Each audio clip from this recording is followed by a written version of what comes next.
வணக்கம். எல்லாரும் எப்படி இருக்கீங்க? தேர்தல் பிரச்சாரம் பரபரப்பா போயிட்டுருக்கு.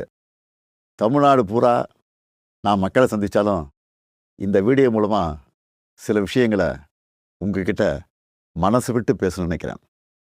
இன்னும் கொஞ்ச நாள்ல எலக்ஷன். இந்த சமயத்துல எனக்கு ஒரு விஷயம் மைண்ட்ல வருது. 2021ல இதே மாதிரி ஒரு சட்டமன்ற தேர்தல். அந்த சமயத்துல சில பேரு ஸ்டாலின் இஸ் மோர் டேஞ்சரஸ் தென் கருணாநிதின்னு சொன்னாங்க. கலைஞரோட என்னை எப்பவுமே ஒப்பிட முடியாது. அவரை நான் அப்பான்னு கூப்பிட்டதை விட தலைவர்னு கூப்பிட்டது தான் அதிகம். அப்படிப்பட்ட தலைவரை விட நான் மோர் டேஞ்சரஸ்னு அவங்க சொல்லும்போது எனக்கு ஒன்றே ஒன்று தான் தோணுச்சு. தமிழ்நாட்டை வஞ்சிக்க நினைக்கிறவங்களுக்கும் நம்மளோட வளர்ச்சியை தடுக்க நினைக்கிறவங்களுக்கும் நான் என்றைக்குமே டேஞ்சர் தான். இதில் தலைவர் கலைஞரை விட ஒரு படி மேலே இருக்கேன்னா அது எனக்கு பெருமை தானே. ஏன்னா இதெல்லாம் நம்ம தமிழர்களுடைய பிளட்லேயே இருக்குது. என் மேலே நம்பிக்கை வச்சு நீங்கள் என்ன சிஎம் ஆக்கி 5 வருஷம் ஆச்சு. ஸ்டாலின் சார் சிஎம் ஆனதெல்லாம் ஓகே, இந்த 5 வருஷத்தில் மக்களுக்கு என்ன பண்ணியிருக்கீங்க அப்படின்னு யாராவது கேட்டால் நம்மளால் மணிக்கணக்கா, ஏன் நாள் கணக்காக கூட பேச முடியும். முக்கியமாக எப்போவுமே தமிழ்நாட்டை வஞ்சிக்கிற ஒன்றிய அரசை எதிர்த்து தமிழ் மக்களுக்காக சண்டை செஞ்சிருக்கிறத இன்னும் பெருமையாக என்னால் சொல்லிக்க முடியும்.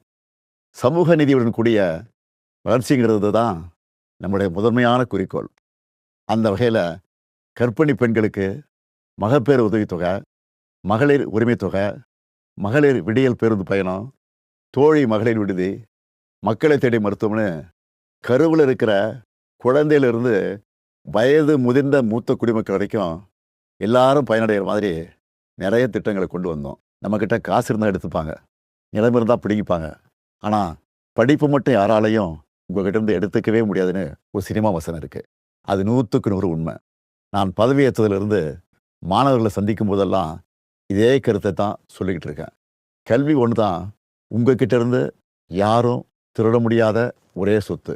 அதனால தான் ஸ்கூலில் காலை உணவு திட்டம், காலேஜ் ஸ்டூடெண்ட்டுக்கு லேப்டாப், அரசு பள்ளியில் படித்த மாணவ மாணவிகளுக்கு மாதம் 1000 ரூபாய் உதவித்தொகை, நான் முதல்வன் திட்டம்னு கல்விக்காக மட்டும் இந்த ஆட்சியில் அவ்வளவு திட்டங்களை கொண்டு வந்திருக்கிறோம். நீங்கள் எந்த டேட்டா வேணாலும் எடுத்து பாருங்கள். தொழில்துறை, விவசாயம், கல்வின்னு எல்லா துறையிலையும் தமிழ்நாடு டாப்பில் இருக்கும். அதுக்கு அடையாளமாக 14 வருஷத்துக்கு அப்புறம் தமிழ்நாட்டுடைய பொருளாதார வளர்ச்சி 11.19% எந்த மாநிலமும் தொடாத இரட்டை இலக்கத்தை தொட்டிருக்கு. இன்னும் உயரம் தொடுவோங்கிற உறுதியும் எனக்கு இருக்கு. இப்படி எல்லா வகையிலும் நாம் முன்னேறி இருந்தாலும் ஒரு சில குறைகளும் இருக்குதுங்கிறது எனக்கு தெரியும். ஏன்னா நம்மளுடைய ஆட்சியை பற்றின விமர்சனம், ஃபீட்பேக் எல்லாத்தையும் காது கொடுத்து கேட்குறவன் தான். குறைகளாக சொல்லப்பட்ட சில விஷயங்களை கூட நாம் மற்ற மாநிலங்களை கம்பேர் பண்ணும்போது ரொம்பவே பெட்டராக தான் இருக்கும். இருந்தாலும் அந்த குறைகளையும் சரி செய்ய எல்லா விதமான வழிமுறைகளையும் நம்ம ஏற்கனவே நடைமுறைப்படுத்திட்டோம். அதோட விளைவுகளை இன்னும் கொஞ்ச நாளில் நம்ம பார்ப்போம். உங்கள் எல்லாருக்கும் தெரியும், போன வாரம் ஒன்றிய அரசு டீலிமிட்டேஷன்னு ஒரு மசோதா கொண்டு வந்தாங்க. மக்கள் தொகையை கட்டுப்படுத்தி தொழில் வளர்ச்சியில் பெஸ்ட்டு பர்ஃபார்மிங் ஸ்டேட்டாக இருக்கிற நம்மளை தண்டிக்கிறதுக்காகவே அந்த மசோதாவை கொண்டு வந்த மாதிரி இருந்துச்சு. ஆனால் அந்த மசோதா வந்து அடுத்த நொடி முதல் எதிர்ப்பும் மசோதாவோட நகல் எரிப்பும் நம்ம தமிழ் மண்ணில் என் மூலமாக ஆரம்பிச்சது. நாம் கொளுத்தின அந்த நெருப்பு தான் இன்னைக்கு கொழுந்து விட்டு எரிஞ்சு அந்த மசோதாவை சாம்பலாக்கியிருக்கு.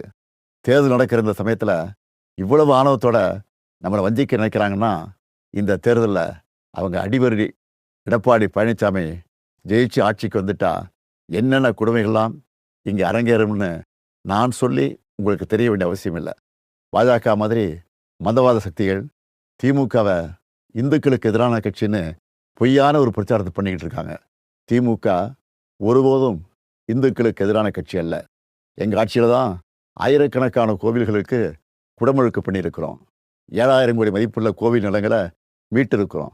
இப்படி பொய்யான பிரச்சாரம் பண்ணுறவங்களுக்கு ஒன்றே ஒன்று சொல்கிறேன், 60 வருஷமாக திராவிட கட்சிகள் ஆளுகிற தமிழ்நாட்டில் தான் இந்தியாவிலே அதிகமான கோவில்கள் இருக்குது. இன்றைக்கி அதிமுகங்கிற அடிமை கட்சிக்கு ஓனர் பாஜக.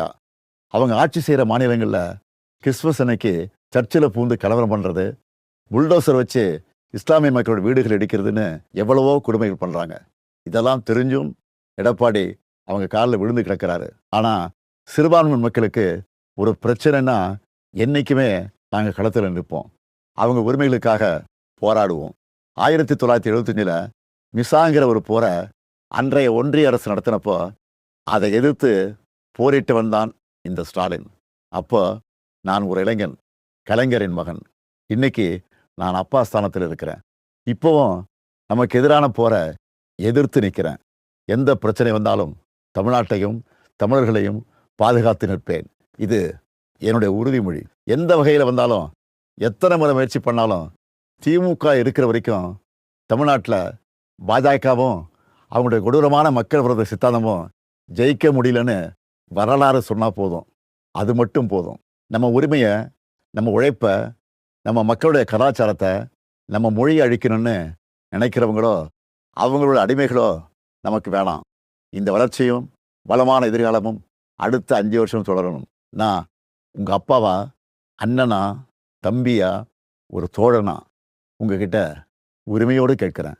மீண்டும் இந்த நல்லாட்சி தொடர உதயசூரியன் சின்னத்திலும் எங்களது மதச்சார்பற்ற முற்போக்கு கூட்டணி கட்சியின் சின்னத்திலும் வாக்களித்து வெற்றி பெற செய்யுங்க. நன்றி. வெல்வோம் ஒன்றாக.